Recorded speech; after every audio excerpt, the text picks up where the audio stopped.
अस्सलाम वालेकुम। आज हम पढ़ेंगे कंडेंसेशन और हाइड्रोलिसिस रिएक्शन के बारे में। कंडेंसेशन वो रिएक्शन है जिसमें वाटर की रिमूवल होगी। किस तरीके से? डी मीन्स रिमूव, और hydration means water.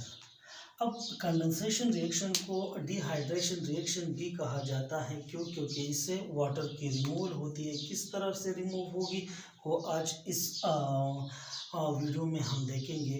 When two monomers are joined together, जब दो सब यूनिट्स को हम क्या करेंगे? मिलाएंगे। एट फॉर्म पॉलीमर्स, तो ये क्या बनाएगा? पॉलीमर्स बनाएगा। With the removal of water molecule, इसमें किस चीज़ की रिमूवल होगी? वाटर की रिमूवल होगी।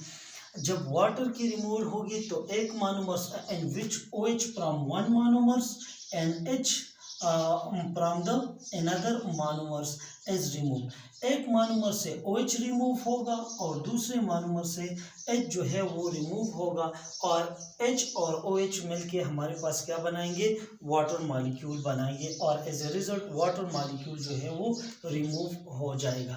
फिर से देखिए, when two monomers are joined together at form polymers with the removal of water in which OH from one monomers and H from another monomer is removed. Such reaction is known as condensation reaction.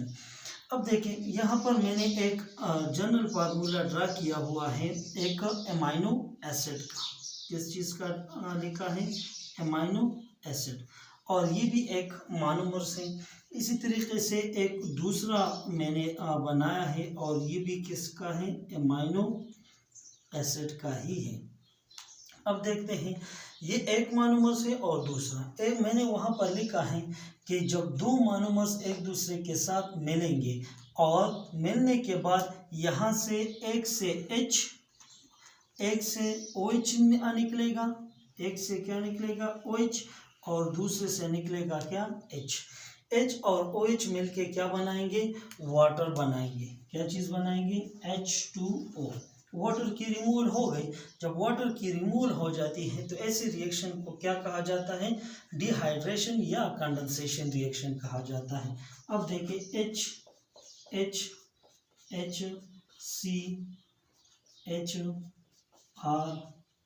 इसी तरीके से COO, और फिर हम यहाँ पर NHCHRCOO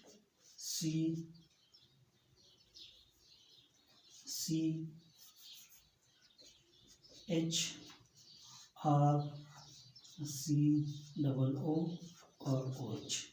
अब देखिए, यहाँ से OH रिमूव हो गया, और यहाँ से क्या? H, और दरमियान में क्या कौन सा बॉन्ड बन जाता है? एक बॉन्ड बनता है, और हमें पता है कि प्रोटीन के दरमियान कौन सा बॉन्ड बनता है?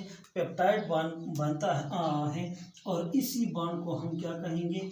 पेप्टाइड बॉन्ड कहते हैं। Peptide bond. अच्छा जी, यहाँ पर इससे किस चीज़ की रिमूवल हो गई? वाटर की रिमूवल हो गई।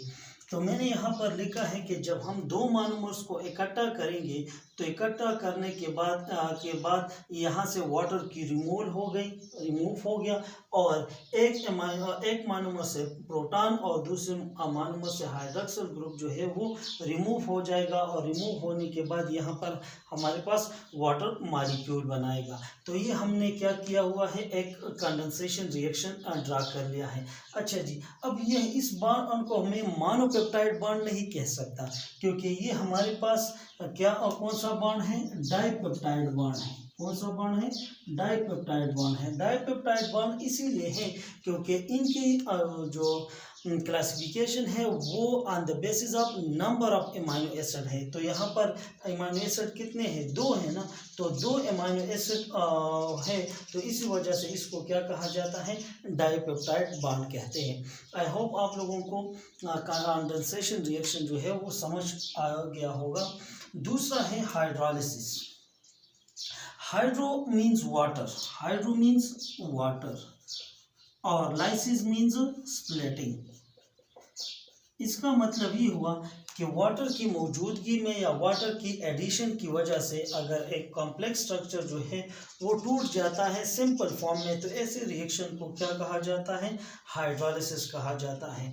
When a polymer is broken down into its monomers with the addition of water, जब एक कॉम्प्लेक्स फॉर्म अपने मोनोमर्स में कन्वर्ट हो जाए या इसमें ब्रेक हो जाए, किसकी वजह से? एडिशन ऑफ वाटर की वजह से, तो ऐसे रिएक्शन को क्या कहा जाता है?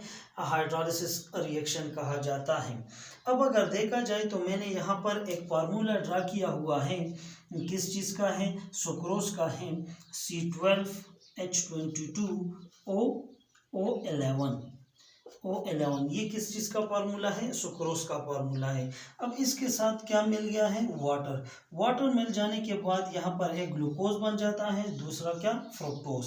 इसी तरीके से एक है लैक्टोज, जब इसके साथ वाटर मिल जाए तो ये क्या बना लेता है? ग्लूकोज और गैलेक्टोज बना लेता है। तो वाटर के एडिशन को क्या कहा जाता है? हाइड्रोलिसिस। वाटर के रिमूवल को क्या कहा जाता है? कंडेंसेशन। तो ये दो बेसिक्स रिएक्शन हैं जो बायोकेमिस्ट्री में हम ज़्यादातर यूज़ करेंगे। कभी हम कहेंगे कि एडिशन रिएक्शन, कंडेंसेशन रिएक्शन हो गया, कभी हम कहेंगे कि हाइड्रोलिसिस रिएक्शन हो गया। तो ये दो रिएक्शन जो है वो हमारे बायोलॉजिकल मॉलिक्यूल के जो चैप्टर है उसमें काम आएंगे, तो पहले इसी को लाजमी करना था। आई होप आप लोगों को समझ आ गया होगा। Thank you.